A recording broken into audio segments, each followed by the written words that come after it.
അപ്പൊ നമ്മൾ വന്നിരിക്കുന്നത് അജ്മാലില് കലാമേല് കൊറോണ മാർക്കറ്റ് എന്ന സ്ഥലത്താണ്. അവിടെ ഫുൾ വെറൈറ്റി ആണ്. ഒരു തരത്തിൽ രണ്ട് തരത്തിനൊക്കെ വയറിറച്ചി ഫുഡ് കഴിക്കാം, മുടി വെട്ടാൻ പച്ചക്കറി എല്ലാം അടിച്ച് വാർത്ത് മേടിക്കാം. അടിച്ചുകറി വാർത്ത ആ സംഭവം ഇവിടെ ചെറിയൊരു ബാർബർ ഷോപ്പും ഉണ്ട്. പിന്നെ ചെറിയ ചെറിയ പലചരക്ക് കടകൾ, പച്ചക്കറികൾ കൂടുതൽ കിട്ടാം. 3 രൂപ കട്ടിങ്. ഇത്രയും റേറ്റ് കുറയുന്ന ചെറിയൊരു ചന്ത എന്ന് പറയാൻ മാർക്കറ്റ് എന്ന് പറയാം. അങ്ങനത്തെ ലെവല്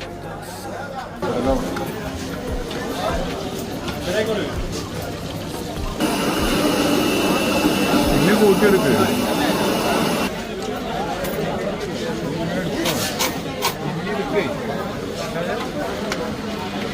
മിക്സ് പഠിക്കണ